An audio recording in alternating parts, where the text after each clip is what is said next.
영생은 아는 것. 예. 사람은 누구나 인생의 스토리를 가지고 있습니다. 성경도 분명한 스토리로 이루어져 있죠. 그걸 대서사시, 메타 내러티브라고 이렇게 표현을 합니다. 창조부터 종말까지 이렇게 가는 시간들이 있습니다. 사람도 동일하죠. 태어나서 마지막 죽는 그 시간까지 여정이 있습니다. 각 사람이 그런 서사적인 그 스토리를 가지고 있는 것이죠. 인생에 크게 네 가지 질문을 할 줄 알아야 비로소 인생을 잘 살고 있다고, 그리고 이 세상을 살아가면서 분별력 있고 지혜롭게 살아갈 수 있다고 이야기를 합니다. 네 가지 질문이 무엇이냐면은 첫 번째, 나는 누구인가라는 질문인 것이죠. 내가 누구인지를 알아야 되는 것이죠. 첫 번째. 그 다음에 내 삶의 내 문제의 원인이 무엇인가를 질문할 줄 알아야 됩니다. 내가 현재 살고 있는 내 삶의 여정 가운데 나의 문제는 과연 무엇인가? 내 문제가 무엇일까라는 질문을 던질 줄 알아야 되는 것이죠. 그리고 세 번째는 그런 문제를 발견했다면 이 문제를 해결할 수 있는 해결책은 무엇인가라는 질문을 할 줄 알아야 됩니다. 내 문제가 있다면 이 문제에 해답을 줄 수 있는, 그 답을 구할 수 있는 해결책이 과연 있는가라는 질문을 해야 되는 것이죠. 그리고 마지막에는 그렇다면 나는 내 인생의 끝에 결국은 어디로 가는가? 이 세상을 다 끝나고 나서 나는 어디로 가는 인생인가라는 이 네 가지 질문을 할 줄 알아야 비로소 참다운 인생을 살 수 있다고 이야기합니다. 그리고 이 네 가지 질문은 우리가 살아가는 현 시대에 다른 비기독교적인 진리들과 구별할 수 있는 분별력을 가질 수 있는 질문이기도 합니다. 이 네 질문에 답을 제대로 할 줄 안다면은 그리스도인과 비그리스도인, 예수님을 믿는 사람과 예수님을 믿지 않는 사람들의 답이 분명하게 갈라지게 되는 것이죠. 이 질문에 있어서 내가 누구이고, 그 다음에 나의 문제가 무엇이고, 그 해결책을 주시는 분이 누구이고, 그리고 나는 어디로 가는지를 분명하게 아는 사람들은 그리스도인들인 것이죠. 여러분도 동일한 것이죠? 예. 내가 누구인지, 그리고 나는 결국에는 어디로 가는지 다 알고 계시잖아요. 따라서 우리는 그리스도인이라고 말하고 있는 것이죠. 그리스도인과 비그리스도인의 차이는 그냥 단순한 그냥 구별법의 차이 정도가 아닌 것이죠. 이것은 어떤 양적인 차이도 아니고 편의상 당신은 그리스도인, 당신은 비그리스도인 이렇게 편의상 구분하는 구분법도 아닌 것이죠. 이것은 굉장한 본질적이고 핵심적인 구분인 것이죠. 한 가지 예를 들어 보겠습니다. 아무리 무가치한 그리스도인이라도, 아무리 보잘것없는 그리스도인이라도, 그리고 아무리 초라해 보이는 그리스도인이라 할지라도 그리스도인 밖에 있는 사람보다, 그리스도 밖에 있는 어떤 훌륭한 사람보다도 그리스도 안에 있는 무가치하고 초라한 사람이 훨씬 더 뛰어난 사람인 것이죠. 왜 그럴까요? 우리가 한 가지 예를 들어 볼게요. 왕족이 있습니다. 왕족의 혈통을 가진 사람은 왕족의 혈통을 가지지 않은 사람과는 천차만별의 차이를 갖게 됩니다. 왕족의 혈통을 가진 사람은 그 사람이 아무리 초라하고 아무리 보잘것없고 별것 없이 사는 것 같고 나약하고 연약하고 비루하게 사는 것 같아 보일지라도 왕족이 아닌 사람이 아무리 뛰어나고 훌륭하고 지적으로 성숙하고 지적으로 고상하고 훌륭한 인격을 가졌다 할지라도 어떤 기회가 됐을 때 왕족이 아닌 사람, 혈통이 아닌 사람은 아무리 그 기회가 온다 할지라도 왕족의 혈통을 가진 사람보다 앞서지 못한다는 것입니다. 결코 앞서지 못하는 것이죠. 우리가 어떤 드라마나 어떤 영화나 어떤 그 책들을 보게 되면은 결국은 왕족의 혈통이 그렇지 않은 사람의 혈통보다 훨씬 더 기회가 있고 우선순위에 있는 것을 우리는 알 수 있지 않습니까? 즉 우리가 그리스도인이냐 비그리스도인이냐는 관계의 문제, 혈통의 문제라는 것이죠. 우리가 혈통의 문제라는 것은 우리 모두 예수의 피로 한 가족, 패밀리가 된 거잖아요. 바로 혈통의 관계이기 때문에 그렇습니다. 그래서 세상 사람들이 볼 때 그리스도인은 나약하고 별 볼 일 없고 어떤 때는 힘도 없고 어떤 때는 유약하고 잘 못 사는 것 같고 째째하고 그 다음에 이기적이고 그렇게 사는 것 같지만 그 사람들이 그리스도 밖에 있는 사람들이 아무리 뛰어나다 할지라도 우리를 따라올 수 없다는 겁니다. 이 네 가지 질문에 그들은 답할 수가 없는 것이죠. 그렇지만 그리스도인들은 정확하게 여기에 대해서 답을 할 수 있는 것이죠. 왜요? 예수의 혈통, 예수의 가족이기 때문에 그렇습니다. 그 피로 구원받은 하나님의 자녀이기 때문에, 바로 영생을 얻은 자녀이기 때문에 이 질문에 답할 수 있는 것이고 그들과 본질적으로 구별되는 사람들인 줄 믿으시기 바랍니다. 그리스도인은 그래서 성경에 말씀하신 것처럼 신의 성품에 참여한 자고 바로 새로운 관계 속으로 들어온 자들인 것이죠. 새 생명으로 바로 거듭난 사람들. 따라서 구원의 본질과 목적은 우리로 하여금 영생을 얻게 하는 것입니다. 영생을 얻게 하는 것. 그래서 그리스도인이란 영생을 소유한 사람들입니다. 따라서 그 관계 안에 들어오는 것이 세상에서 얻을 수 있는 가장 큰 복임을 믿으시기 바랍니다. 우리가 기도회를 하고 새생명 축제를 하고 그들에게 복음을 증거하는 것은 그들 또한 이 관계 안으로 그 사귐 가운데 들어올 수 있도록 우리가 초청하는 것이죠. 우리가 받는 그 큰 복을 그들도 받고 그들도 누릴 수 있도록 우리가 하는 것이 바로 이 기도의 시간이고 또 복음을 증거하는 것이고 그들을 초청하는 일인 줄을 믿습니다. 이 복을 본문의 말씀으로 바꾸어 말하면 바로 이 복이 영생인 것이죠. 영생, 영원한 생명입니다. 내 옆에 한 사람을 위해서 작성한 전도 대상자들이 바로 복음을 듣고 영생을 얻는 기회가 이번 기회에 반드시 일어나기를 주님의 이름으로 축원합니다. 특별히 이 요한복음 17장에 보면은 예수님이 잡히시기 전에 성부 하나님께 기도하는 그런 장면입니다. 그래서 예수님이 하나님께 어떤 기도를 드렸는지 이 요한복음 17장을 보시면은 자세하게 알 수 있습니다. 근데 이 예수님이 드리는 기도의 가장 큰 목적 중에 하나는 바로 저와 여러분이 영생을 얻도록 하는 것입니다. 영생을 얻도록 하는 것. 이미 영원전에 계획하셨고 또 예수님이 하늘의 영광을 버리시고 이 땅에 오셔서 성육신하시고 베들레헴에서 탄생하시고 33년의 삶을 살으시고 또 그가 그 공생애를 하면서 가르치시고 설교하고 기적을 일으키고 또 십자가에서 죽으시고 또 부활하시고 승천하시고 또 성령의 강림 등 이 모든 것을 통해서 예수님이 이루시고자 하는 가장 큰 목적은 뭐냐면은 바로 저와 여러분에게 영생을 주시기 위해서라는 것입니다. 그리고 지금 예수님은 이 일의 마지막 부분에 와 있는 거죠. 그 목적을 이루기 위해서 마지막, 이 뒤에는 예수님이 이제 잡히시잖아요. 18장에 보시면은 이 일의 마지막에 예수님이 정말로 간절히 기도하는 것 하나는 자기에게 주신 영혼들, 하나님의 아들에게 맡기신 그 영혼들이 모두 영생을 얻기를 바라는 간절한 기도를 드리고 있는 것이죠. 그래서 1절에 보면은 때가 이르렀고 바로 아들로 아버지를 영화롭게 하는 것. 그리고 2절에 보면은 아버지께서 아들에게 주신 모든 사람에게 영생을 주게 하시려고 만민을 다스리는 권세를 아들에게 주셨음 이로소이다. 이렇게 말씀하고 있는 것이죠. 영생을 주게 하려고 만민을 다스리는 권세를 바로 하나님께서 아들에게 주셨다는 것입니다. 그리고 그 아들은 아버지를 영화롭게 하기 위해서 십자가에 달려 돌아가실 수밖에 없는 것이죠. 따라서 십자가에 달려 돌아가는 일이 바로 영생을 주기 위해서 예수님이 감당해야 될 부분이고 그것이 바로 하나님을 영화롭게 하는 것이라고 바로 이 본문은 명확하게 말씀하고 있는 것이죠. 즉 하나님께서 아들을 이 땅에 보내신 목적은 모든 사람에게 영생을 주시기 위함인 것이죠.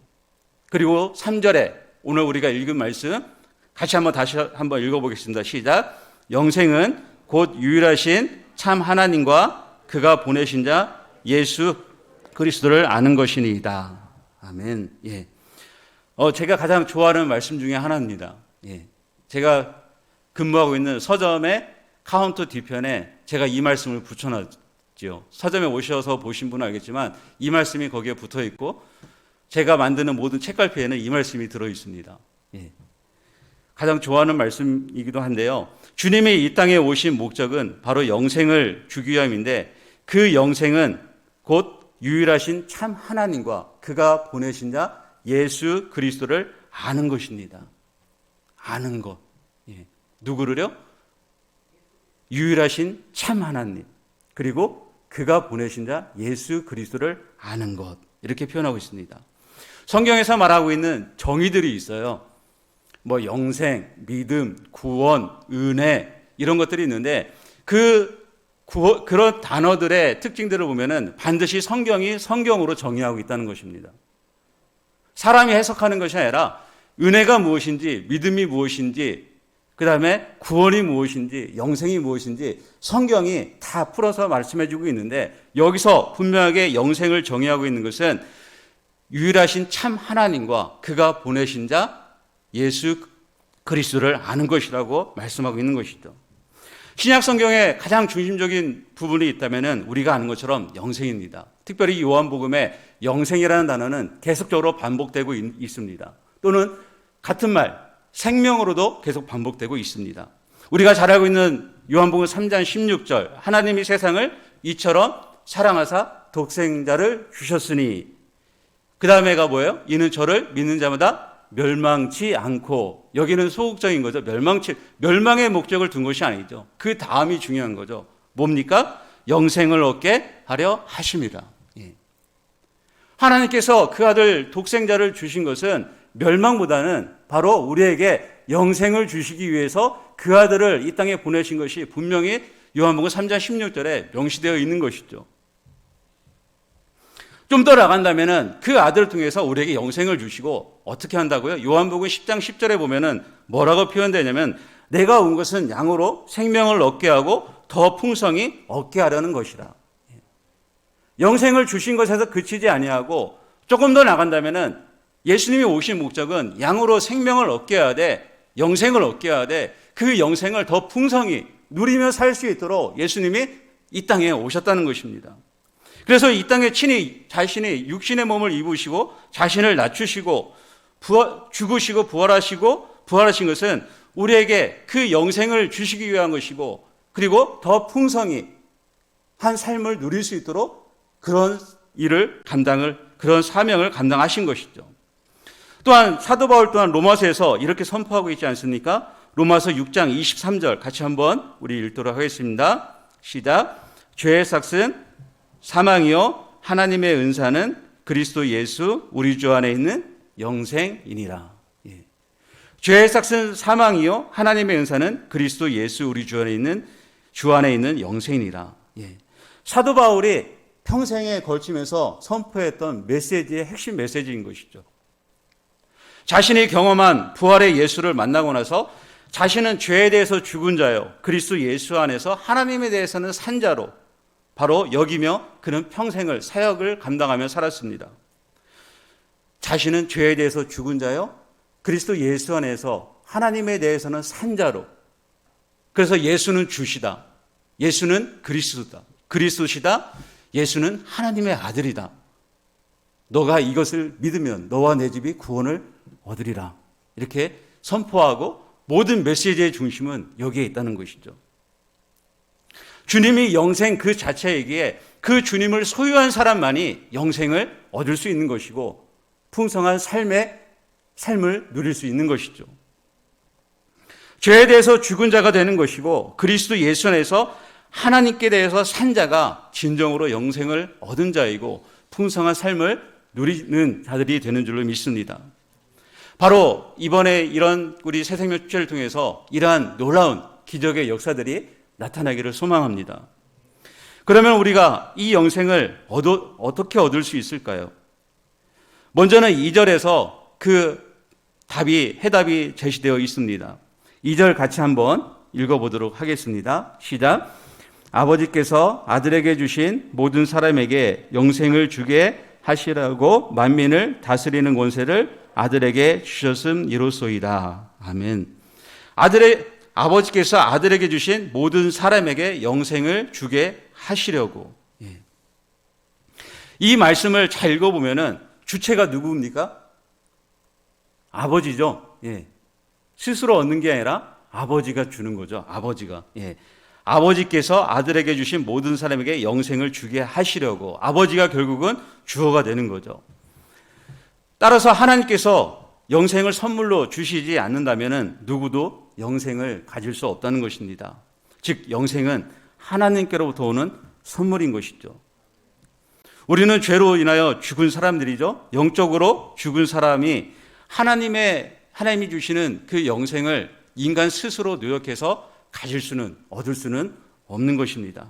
내가 아무리 결심한다 해도, 내가 노력한다 해도 내가 그 생명을 만들어낼 수는 없는 것이죠.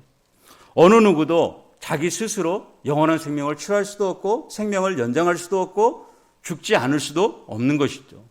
모든 사람이 아무리 발버둥 쳐도 선한 일을 한다 할지라도, 선한 공로를 쌓는다 할지라도 영원한 생명을 얻을 수 없습니다. 그래서 오늘날 많은 무종교라든가 아니면 포스트 모더니즘 아니면 그 네오 마르크시즘주의라든가 이런 데서 주장하는 게 무엇입니까? 현재를 누리라는 거잖아요. 현재에 네가 하고 싶은 대로 해. 근데 마지막 질문은 없는 것이죠. 처음에 말씀드렸던 그러면 결국은 어디로 가는가? 거기에 대한 질문은 그들은 아무런 대답을 하지 못하는 것이죠. 단지 현재 네가 사는 것으로 족하면 돼. 그리고 좀 더 나가는 사람은 마치 영원한 삶을 살 수 있는 것처럼 피를 이식하고 장기를 새로 만들어서 새로운 장기를 이식하고 수혈을 받고 그렇게 하지만 그런다고 해서 생명을 더 얻을 수 있겠습니까? 그럴 수 없다는 것이죠. 하나님께서 그 사람에게 생명을 주시지 않는다면 그 생명은 결코 오래가지 못하는 것이죠.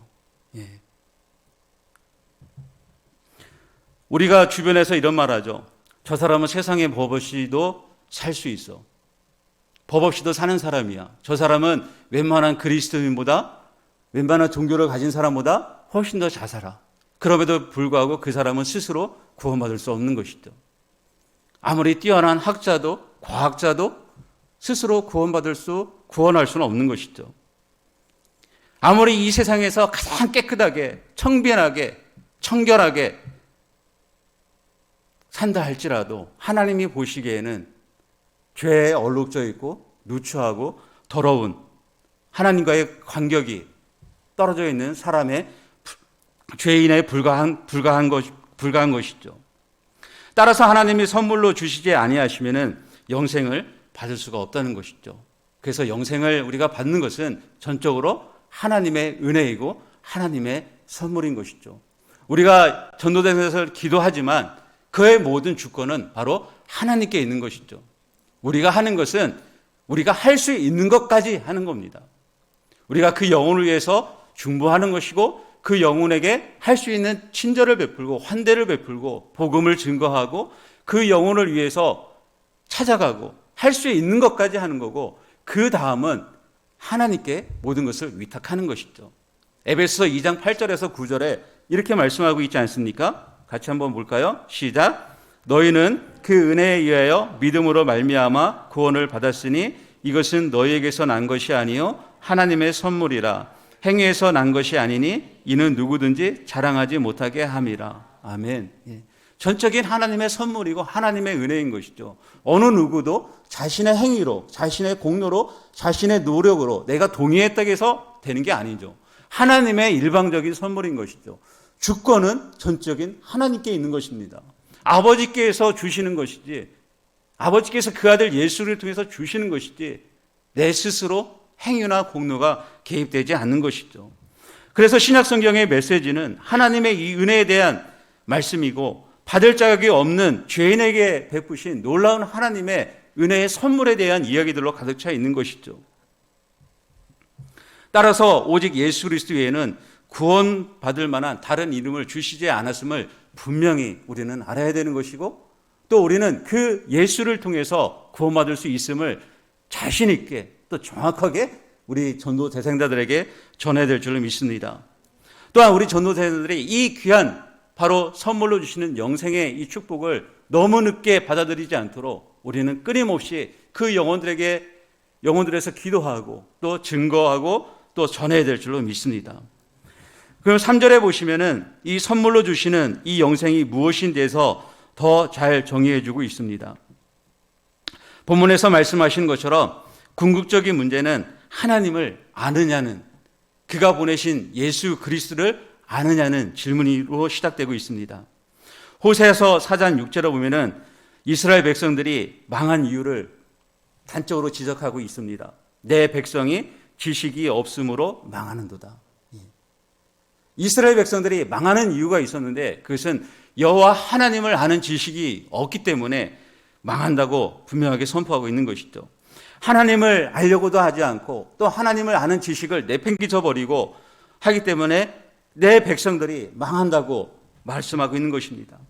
그리스도인이라면 마땅히 하나님을 알아야 합니다. 그 하나님이 어떤 분이신지 알아야 되는 것이죠. 그렇다면 어떻게 하나님을 알 수 있을까요? 하나님을 아는 것이 과연 어떻게 하면 우리가 하나님을 알아갈 수 있을까요? 칼빈은 하나님을 아는 지식을 두 가지 통해서 알 수 있다고 이야기하고 있습니다. 칼빈이 말하기를 하나님을 아는 지식을 얻기 위해서 두 가지 렌즈를 사용할 수 있는데 하나는 자연이고 하나는 성경이라고 말하고 있습니다. 자연을 통해서 하나님을 알 수 있고 일반 계시죠. 자연 가운데 계시된 그런 모든 것들을 통해서 창조자가 누구인지를 알 수 있는 것이고 또 한 가지는 하나님께서 바로 기록하신 성경을 통해서 바로 하나님을 알 수 있다고 말합니다. 하나님께서 세상을 창조하신 성경을 통해서 알 수 있는 것, 세상을 창조하신 것, 또 이스라엘 백성들을 어떻게 선택하셨는지, 그리고 그 선택한 백성들이 어떻게 실패했는지, 실패한 백성 때문에 하늘 보좌를 버리시고 이 땅에 예수 그리스도가 오신 성육신의 사건들, 그리고 이 땅에 오셔서 가르치시고 기적을 일으키시고 치유하시고 십자가에 죽으시고 부활하시고 승천하셨다는 것, 이걸 우리가 어떻게 알 수 있습니까? 말씀을 통해서, 성경을 통해서 하나님을 아는 것이죠. 우리가 부활의 현장에도 없었고 제자들처럼 우리가 창조의 그 순간에도 없었습니다. 기적의 현장에도 없었습니다. 갈릴리 바다가 아직 저는 안 가봐서 어떻게 생겼는지도 모릅니다. 시내산이 어떻게 생겼는지도 모릅니다. 광야 내셔널 지오그래피를 통해서 여기가 그런 곳이구나 대략 어렴풋이 압니다. 그러나 정확한 것, 그 모든 것들을 누가 행했는지, 누가 이끌었는지, 그것을 어떤 것을 통해서 알 수 있습니까? 성경을 통해서 알 수 있습니다.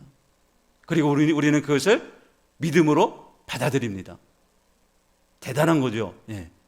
성경을 통해서 알고 그것을 믿음으로 받아들인 거. 내 의지대로 믿고 내 의지대로 받아들이는 게 아니라 성령 하나님께서, 바로 보혜사 성령께서 그것을 믿을 수 있고 알 수 있도록 받아들일 수 있도록 하기 때문에 믿고 알고 받아들이는 줄로 믿습니다.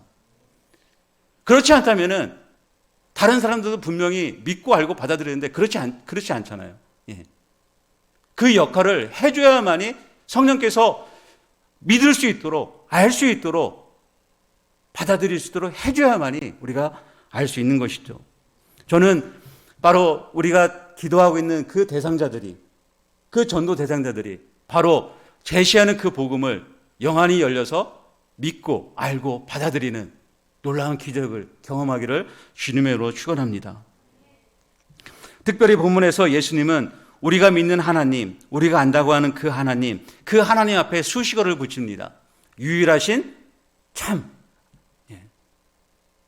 예수님이 기도하면서 그냥 하나님 하면 됐을 텐데 거기에 유일하신 참이라고 붙였어요. 유일하신 참. 유일하신과 참을 대조적으로 쓰셔서 그러면 그 반대편에 다른 신들을 많이, 우상들이 있다는 것을 분명히 이 본문에는 암시하고 있는 것이죠. 유일하신 참 하나님에 대해서 알라고 하는 것이지 다른 것들을 알라고 하는 게 아니잖아요. 유일하신 참 하나님, 즉 유일하고 참되신 하나님만을 나의 백성들이 전적으로 신뢰하고 의지하라는 것입니다. 하나님을 우리가 절대적으로 신뢰한다면은 다른 어떤 것도 신뢰하지 않기 때문에 그렇습니다. 내가 어떤 대상을 전적으로 신뢰한다면은 다른 것에 다른 유혹이 온데도 흔들림이 없는 것이죠. 세상 사람들이 가장 소유하고 싶은 거, 물론 돈이겠죠. 재정 권력이겠죠. 권력이 있는 사람, 자신의 권력이 막강하면은 다른 어떤 것도 신뢰하지 않습니다. 그렇죠. 자신의 권력만 신뢰하는 것이죠. 우리나라에서 검찰총장 하면은 권력이 막강하잖아요. 눈앞에 뵈는 거 아무것도 없을 겁니다. 그러니까 다른 사람 신뢰하지 않아도 자신이 그 권력을 신뢰하기 때문에 마음대로 할 수 있는 거예요. 마찬가지로 하나님이 만약에 절대적으로 내가 신뢰한다면은 다른 것을 신뢰할 이유가 없는 것이죠. 왜냐하면 거기에서 모든 것이 다 해결될 수 있기 때문에 그 하나로. 근데 그렇지 않기 때문에 우리는 하나님을 절대로 신뢰하지 못하기 때문에 그 중간 사이에 자꾸 무엇을 끼워넣게 되는 것이죠. 그래서 10계명의 제1계명에 뭐라고 되어 있습니까? 너는 나 외에는 다른 신들을 내게 두지 말라. 너는 나 외에 다른 신을 두지 말라고 분명하게 말하고 있잖아요. 그것을 원문의 성경에 보면은 내 얼굴 앞에 그 어떤 것도 두지 말라고 하잖아요. 내 얼굴 앞에 너가 다른 어떤 것도 놓지 말라는 겁니다. 내 얼굴 앞에, 내 곁에, 내 옆에 나란히 놓을 생각을 하지 말라는 거예요. 절대적인 신뢰를 강조하고 있는 것이죠. 절대적인 신뢰. 그런데 오늘날 우리가 하나님을 절대적으로 신뢰한다는 것이 굉장히 어렵습니다. 왜 그러냐면은 이 세속적인 세계관들이 알게 모르게 우리의 잠재의식 가운데, 우리의 생각 가운데, 우리의 마음 가운데 스며들어서 성경적인 세계관인지 세계상의 세계관인지 이게 구분이 안 됩니다. 헷갈려요. 어떤 때는. 이게 맞는 것 같기도 하고 틀린 것 같기도 하고 구분이 안 되는 거죠. 그래서 그 틈타고 들어오는 그 질문들 때문에 때로는 우리가 그리스도인이라 하지만 그리스도인처럼 살지 못하는 이유가 그 절대적인 하나님 앞에 다른 것들을 두기 때문에 그렇습니다. 그 얼굴 앞에 다른 것들, 권력을 두고 명예를 두고 거기에 나의 지식을 두고 나의 돈을 두고 나의 소유를 두고 그 앞에 다른 이런 것들을 앞에 놓거나 곁에 놓거나 같이 가려고 하다 보니까 하나님을 절대적으로 신뢰하지 못하는 것이죠. 따라서 우리가 이런 절대적인 부분들을 내가 유일하신 참 하나님만을 절대적으로 신뢰하고 있는지에 대해서 매일매일 점검해야 될 줄로 믿습니다. 그것이 하나님을 아는 것입니다. 그 유일하신 참 하나님만이 내가 절대적으로 신뢰할 수 있는 분이구나 라는 것을 알아가는 것, 그것이 영생인 것이죠. 호세아 6장 3절에 보면은 그러므로 우리가 여호와를 알자, 힘써 여호와를 알자 이렇게 말씀하고 있습니다. 이스라엘 백성들이 하나님을 아는 지식이 없으니 망한다고 하니까 이제 그 뒷절에 와서 그러면 어떻게 알고 여호와를 알자, 여호와를 힘써 여호와를 알자 이렇게 말씀하고 있는 것이죠. 힘써 여호와를 알자. 우리가 오늘날 알기 위해서 굉장히 부단하게 노력합니다. 어떤 사람은 건강함을 채우기 위해서 건강에 관련된 여러 가지 정보들을 다 섭렵합니다. 엄청나게 파고듭니다. 압니다. 예. 정말 듣도 보지도 못한 것들을 독특하게 알아냅니다. 예. 운동하는 사람은 어떻습니까? 근육을 키우기 위해서 트레이닝을 하기 위해서 어떤 것이 더 좋은지, 어떤 운동을 더 좋은지, 어떻게 하면 뱃살이 잘 빠지는지, 어떻게 하면 허리가 날씬하시는지, 어떻게 하면 피부가 좋아지는지, 어떻게 하면 탈모가 되지 않는지 알기 위해서 노력합니다. 그런데 정작 우리에게 구원을 주신, 영생을 주신 유일하신 참 하나님에 대해서 아는 것에 대해서는 우리가 운동을 배워가는 것만큼, 건강을 지키기 위해서 알아가는 것만큼, 힘쓰는 것만큼 애쓰지 않는다는 것이죠. 그 시간만큼 많이 투자하지 않는다는 것이죠. 제가 서점에 있으면서 참 갈수록 해마다 느끼는 것은 갈수록 책을 읽는 사람이 점차적으로 막 확 줄어듭니다. 책의 판매량을 보면은 제가 처음에 6년 전에 갔을 때하고 지금하고 이렇게 그래프가 이렇게 하향으로 이렇게 가는 것을 볼 수 있습니다. 알려고 하지 않습니다. 읽으려고 하지 않습니다. 어떤 분이 저한테 그러더라고요. 목사님, 누가 요즘 책을 사요? 네이버가 다 알려주는데. 설교하시는 목사님이 저한테 그 말을 하는데 저는 충격입니다. 네. 네이버가 다 알려주는데 누가 책을 삽니까, 목사님? 예. 알려고 하지 않습니다. 자기가 공부한 것이, 자기가 알려고 한 것이 나에게 가장 많이 남습니다. 누가 피상적으로 가르쳐주는 것은 금방 지나가지만 자기가 파고들어서 자기가 헤매보고 자기가 실패해보고 자기가 습득한 것은 기억에 남습니다. 근데 누가 넌지시 던져준 것은 잘 기억에 남지 않는 것이죠. 알려고 애써야 되는 것이죠. 아우구스티누스는 존재하는 것을 크게 두 종류로 나눴습니다. 향유와 사용, 이렇게 두 가지로 나눕니다. 향유는 그 자체로 사랑하고 존중하는 것이고, 사용은 무엇인가를 얻기 위하여 이용하는 것을 말합니다. 그래서 세상을 이렇게 두 가지로 구분할 수 있는데, 하나는 향유하는 것이고 하나는 사용하는 것. 그래서 향유를 뭐라고 표현하냐면은 단 목적 하나, 바로 하나님은 향유의 대상이라는 겁니다. 그분은 사랑해야 될 대상, 그분은 존재의 가치로 바로 우리가 사랑하고 그분을 신뢰해야 될 대상, 그 대상으로만 섬겨야 된다고 아우구스티누스는 말하고 있습니다. 근데 우리는 향유보다는 그 존재를 사랑하고 그 존재를 전적으로 신뢰하기보다는 오히려 때로는 사용하려는 쪽에 훨씬 더 무게감을 둔다는 겁니다. 그 하나님을 어떻게든지 나의 목적을 이루는 수단 가운데 하나로, 방법 가운데 하나로 사용하려는 데 있어서 바로 부작용이 나타나는 것입니다. 유일하신 참 하나님은 향유하는 존재인 줄로 믿습니다. 있는 그대로 우리가 그 하나님, 그 대상을 사랑하는 것이죠. 그 존재를, 그 하나님을 전적으로 신뢰하는 것이죠. 저와 여러분이 바로 그 하나님을 향유하는, 일평생 향유하시는, 그리고 그 하나님을 애써 힘써 알아가시는 저와 여러분 되시를 주님으로 축원합니다. 아멘. 끝으로 그가 보내신 자 예수 그리스도를 아는 것이 영생입니다. 그가 보내신 바로 예수 그리스도를 아는 것. 사도행전 2장에 보면은 베드로의 설교가 나옵니다. 그리고 많은 사람들이 마음에 찔려서 회개하는 장면이 나오죠. 그 설교의 핵심은 그렇습니다. 하나님이 정하신 뜻과 미리 아신 대로 예수 그리스도를 세상 사람들한테 내준 바가 되는 것이죠. 그리고 법 없는 사람들의 손 앞에 예수 그리스도를 십자가에 못 박혀 죽게 하시고, 그 못 박혀 죽으신 예수 그리스도를 하나님이 살리셨다는 것이 그 핵심 내용이고, 그 일의 증인이 바로 우리라고 베드로는 설교하고 있습니다.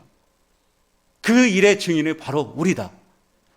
너희가 죽인 그 예수를 하나님이 살리신 그 일의 증인이 바로 우리라고 베드로는 설교했고, 그 설교를 들은 수많은 그 사람들이 뭐라고 표현하냐면은, 그러면 우리가 어찌할꼬, 우리가 어떻게 해야 됩니까? 라고 말하고 있죠. 그때 베드로가 사도행전 2장 36절에 이렇게 말씀하고 있습니다. 같이 한번 볼까요? 그런즉 이스라엘 온 집은 확실히 알지니 너희가 십자가에 못 박은 이 예수를 하나님이 주와 그리스도가 되게 하셨느니라 하니라. 아멘. 그들이 죄에서 회개하고 돌이킨 다음에 그들이 해야 될 것이 뭐냐면 바로 이 고백이 반드시 따라야 된다는 거죠. 주와 그리스도가 되게 하셨느니라. 예수 그리스도를 아는 것은요, 그 예수 그리스도를 단순히 아는 게 아니라 예수 그리스도가 누구인지를 아는 거잖아요. 그 예수 그리스도는 주이고 그리스도입니다. 두 가지가 같이 가는 거죠. 주이시자 그리스도인 것. 그래서 오늘날 질문을 하면은 예수님이 누구십니까? 라고 질문하면은 한 줄로 답변하세요 하면은 선뜻 답변하지 못하는 게 모르기 때문에 그렇습니다. 잘 알지만 대답할 줄 모릅니다. 주일에 목사님이 말씀하셨죠. 복음이 무엇입니까? 당신이 받은 구원에 대해서 얘기하십시오. 라면은 쭈삣거리는 거죠. 형제님 믿음이 뭐예요? 하면은 안 나오죠. 예. 뭐라고 말할 줄 모르는 거예요. 예수님이 누구십니까? 라고 말하면은 바로 예수님은 주이시고 그리스도이신다라고 고백할 줄 알아야 되는 것입니다. 나의 주인이시고 나의 구세주이십니다. 나의 구원자이신다라고 분명하게 말씀할 줄 알아야 됩니다. 이게 예수님을 아는 겁니다. 엊그저께 서점에 와서 어떤 분이 교회는 나가시는데 설교 시간에 말씀하시는 것도 잘 모르겠고, 성경을 읽어도 모르겠고, 들어도 모르겠고, 어떻게 했으면 좋겠습니까? 해서 저한테 어떻게 했으면 좋겠습니까? 하면서 책을 소개시켜 달라고 하더라고요. 저도 난감하죠. 이분한테 어떤 책을 소개시켜서, 예, 들어도 모르겠고, 읽어도 모르겠다는데, 그러면 나는 어떻게 예, 해야 되나? 이렇게 생각이 들더라고요. 그때 책 중에 기억나는 게, 그래도 쉽게 쓰신 목사님이 한 분 계신데, 그 목사님이 쓰신 책 중에서 예수는 누구인가? 예, 아주 얇은 책자가 있습니다. 예수님이 누구신가에 대한 이렇게 짧은 책자로 된 책이 생각이 나더라고요. 그래서 그분한테 잘 모르시겠거든, 한번 이 책을 먼저 예수님이 누구신지 한번 먼저 아시면 좋을 것 같네요 하고 예수님이 누구신지에 대한 그 책을 소개시켜주고 그분은 흔쾌히 그 책을 사가셨습니다. 바라옵기는 그분이 그 책을 읽고 눈을 잘 떠졌으면 좋겠습니다. 예. 모르는 거예요. 예. 교회는 다니지만, 우리가 신앙생활을 하지만 그분이 누구신지 모르기 때문에 그분을 알아야 되는 거죠. 그게 영생입니다. 예. 그냥 막연하게 내가 고백했기 때문에 영생이 아니라, 유일하신 참 하나님이 어떤 분이시고 그가 보내신 자 예수 그리스도가 누구신지를 분명하게 아는 것, 그리고 그 예수 그리스도가 주이시고 그리스도인 것을 아는 것. 아까도 말씀드렸다시피 사도 바울의 핵심 메시지도 동일한 것이죠. 예수는 주시다, 예수는 그리스도다, 예수는 하나님의 아들이시다. 이게 핵심이에요, 사도 바울의 메시지는. 그리고 땅끝까지 이르러 그게 복음을 증거하는, 온 땅을 밟으면서 그가 증거했던 복음의 핵심 내용인 것이죠. 그리고 그 복음을 들은 자들이 주님께로 돌아오는 거죠. 우리가 복음을 증거할 때 전도 대상자들을 위해서 기도하고 찾아가서 만나고 복음을 증거할 때 바로 그분이 주이시고 그리스도인 것을 분명하게 선포해야 될 줄 믿습니다. 그러면 성령께서 역사하셔서 그 사람들의 마음을 여시고 그들이 주님의 자녀가 되는, 영생을 얻는 놀라운 축복들이 반드시 이루어질 줄로 믿습니다.